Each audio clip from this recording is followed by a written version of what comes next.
আসসালামু আলাইকুম। Welcome back to income and tech update. Finally মিমফাই এর কিন্তু অ্যালোকেশনটা চলে আসছে।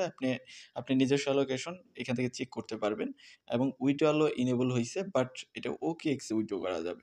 যেহেতু বাংলাদেশ থেকে OKX সাপোর্টেড না, সো আমরা এখন চাইলেও উইথড্র করতে পারব না। আর যাদের আছে প্রাইভেটলি অনেকেরই OKX আছে তারা চাইলে OKX এ উইথড্র করতে পারবেন। আর অফ চেইন উইথড্রয়ালটা অন আছে। অন চেইন উইথড্রয়ালটা অন হবে ৬ দিন পর। আরও অন্যান্য এক্সচেঞ্জারে তারা লিস্ট করবে, সেগুলো হয়তোবা এনেবল করবে। তো মেইন কথা হলো আপনার যে লোকেশন আছে সেটা আপনি চেক করতে পারবেন। আরেকটা বিষয় গুরুত্বপূর্ণ, যারা মিমফাই এর টেস্ট নেটটা পারফর্ম করছেন তারা এইখান থেকে অ্যালোকেশন পেয়েছেন। এই যে ওয়েব 3 অ্যালোকেশন যেটা, সেটা পেয়েছেন। সেটা কিভাবে চেক করবেন সেটা এই ভিডিওতে দেখানো হবে এবং যারা OKX উইথড্র করতে চাচ্ছেন তারা কিভাবে উইথড্র করবেন সেই বিষয়টাও এখানে দেখা হবে। সো ভিডিওটা ফুল কন্টিনিউ করেন। আর চ্যানেল নতুন হলে অবশ্যই চ্যানেলটা সাবস্ক্রাইব করে দিবেন। এট ফার্স্ট আমরা যেটা দেখব, যাদের OKX আছে তারা OKX এ কিভাবে উইথড্র করবেন। এট ফার্স্ট আপনি মিমফাই বটের মধ্যে চলে আসবেন। এসে আপনি অ্যালোকেশনটা এখানে দেখতে পারবেন। অপচেন উইথড্রয়ালে এখানে OKX এর সাইন আছে, এখানে ক্লিক করবেন। দেন ক্লিক করে এখানে OKX এর UID মিমফাই ডিপোজিট অ্যাড্রেস এটা দিয়ে জাস্ট কন্টিনিউতে ক্লিক করলেই আপনার OKX উইথড্র হয়ে যাবে। আর যাদের OKX নাই তাদের অফচেন উইথড্র করতে হবে। উইথড্র করার জন্য আমাদের ওয়েট করতে হবে। আর আপনি চাইলে স্টেকও করতে পারেন। সেটা 30 দিনের জন্য স্টেক হয়ে যাবে। API ভালো আছে। আপনারা চাইলে যদি চান তাহলে স্টেক করতে পারেন। আর যদি না চান তাহলে স্টেক করার দরকার নেই। আর সিনসিয়ারলি এখানে যখন ক্লিক করবেন তখন একটু সিনসিয়ারলি ক্লিক করবেন। কারণ হুটহাট যদি আপনি স্টেকে ক্লিক করেন হয়তোবা দেখা যাবে ভুলে আপনার স্টেক হয়ে যাবে। সো একটু এখানে কেয়ারফুলি আপনি যেখানে ক্লিক করেন একটু কেয়ারফুলি ক্লিক করবেন। তো আমরা এখন আসেন যে ইকোসিস্টেম যে অ্যাক্টিভিটি এয়ারড্রপ আছে এইটা কিভাবে আপনি চেক করবেন। চেক করার জন্য আপনি এখানে ক্লিক করেন। ক্লিক করার পরে আপনার এখানে কাজ কি, আপনার যে ওয়ালেটটা দিয়ে আপনি টেস্টনেট পারফর্ম করছেন মেটামাস্কের, সেই ওয়ালেটটা আপনার OKX এ ইনপুট করতে হবে। তো ইনপুট করার জন্য আপনি চলে যাবেন আপনার মেটামাস্কের মধ্যে। মেটামাস্কের মধ্যে গিয়ে এখান থেকে আপনি 3 ডট মেনুতে ক্লিক করে আপনি প্রাইভেট কিটাকে নিয়ে নিবেন। এখানে অ্যাকাউন্ট ডিটেইলসে ক্লিক করবেন। দেন ক্লিক করে এখান থেকে যে প্রাইভেট কি, শো প্রাইভেট কি, এখান থেকে প্রাইভেট কিটা কপি করবেন আপনি। কপি করে আপনি চলে যাবেন হলো আপনার যে OKX আছে OKX এ।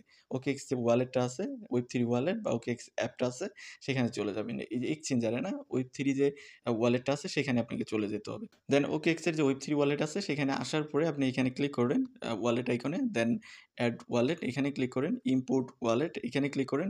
দেন ক্লিক করে এই যে প্রাইভেট কি বা ফ্রেজ এখানে ক্লিক করে ওকেতে ক্লিক করে আপনি এখানে প্রাইভেট কিটা আপনি ইম্পোর্ট করেন।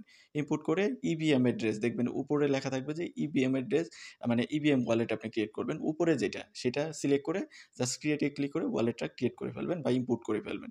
ক্রিয়েট না, সরি, এখানে ইম্পোর্ট করবেন। দেন ইম্পোর্ট করার পরে এখন আপনি আসেন, আপনি যে কত অ্যালোকেশন পাবেন সেটা চেক করবেন। যে আপনি টেস্টনেট পারফর্ম করে সেখান থেকে কোনো অ্যালোকেশন পেয়েছেন কিনা। তার জন্য আপনি আবার মিনফাই বোটের মধ্যে চলে আসেন। দেন মিনফাই বোটের মধ্যে আসার পরে আপনি স্ক্রল করে নিচের দিকে চলে আসেন। এসে এখানে এই যে ইকোসিস্টেম অ্যাক্টিভিটিস Web3 এটাতে ক্লিক করেন। এখানে ক্লিক করার পরে আপনার মাঝে যেরকম আসবে, আমি এটা দেখায় দিচ্ছি, স্ক্রিনশট নিয়ে রাখছি। তো আপনার মাঝে আসবে এরকম অপশন। আপনি এখানে ক্লিক করলেন। দেন ক্লিক করার পরে আপনার মাঝে এরকম অপশন আসবে। একটু লোডিং নেবে। লোডিং নেওয়ার পরে এরকম অপশন আসবে। এখান থেকে আপনি Web3 connect to OKX app এখানে ক্লিক করবেন। দেন ক্লিক করার পরে আপনার OKX এ রিডাইরেক্ট করবে এবং এখান থেকে কনফার্ম এ ক্লিক করবেন। দেন ক্লিক করার পরে আপনার মাঝে এরকম অপশন আসবে, ওপেন এখানে ক্লিক করবেন বা অটোমেটিক ওপেন হয়ে যাবে। দেন আপনার এইখানে দেখাবে যে আপনার অ্যালোকেশনটা আছে কিনা। মানে এখান থেকে আপনি এভাবে চেক করতে পারেন। আরেকটা ওয়ে আছে, সেটা হলো OKX অ্যাপের মধ্যে গিয়েই আপনি চেক করতে পারবেন। সেটা হলো আপনি OKX এ চলে যাবেন, ইনপুট করলেন যে ওয়ালেটটাকে। দেন এখানে দেখেন ওয়ালেট আইকনে এখানে ব্যানার আছে। ব্যানারটাতে ক্লিক করবেন। এভাবে ক্লিক করে দেখবেন এই যে চেক মিমফাই ইয়ারড্রপ এলিজিবিলিটি এখানে ক্লিক করবেন।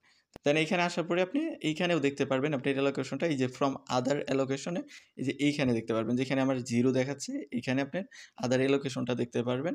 আর যদি আপনি মানে বটের মধ্যে দেখেন তাহলে এইভাবে দেখতে পারবেন। এই যে আপনার এখানে ওয়ালেট অ্যাড্রেস থাকবে, পাশেই আপনি অ্যালোকেশনটা দেখতে পারবেন।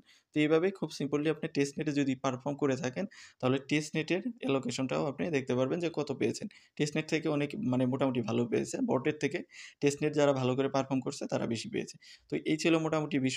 আর যদি মানে প্রাইজের কথা বলি, প্রি মার্কেটে ১ সেন্টের মতো চলতেছে, অ্যারাউন্ড ১ সেন্টের মতো। তারিখে যেহেতু লিস্টিং হলে তখন বোঝা যাবে আসলে প্রাইস কেমন হবে। এটা আসলে প্রিডিক্ট করা অত একটা পসিবল না। আর যেহেতু অনেক ট্যাপ মানে প্রজেক্ট আছে, তেমন একটা পারফর্ম করতে পারে নাই। এটাও সেরকম করবে কিনা সেটা আসলে বোঝা যাবে না। তো অনেক প্রজেক্ট কিন্তু মার্কেটে চলে আসছে। তো দেখা যাক কি হয়। তো ভিডিওটা এতটুকুই। এর বাইরেও যদি আপনার কোনো কোয়েশ্চেন থাকে তাহলে অবশ্যই ভিডিওর কমেন্ট সেকশনে জানাবেন।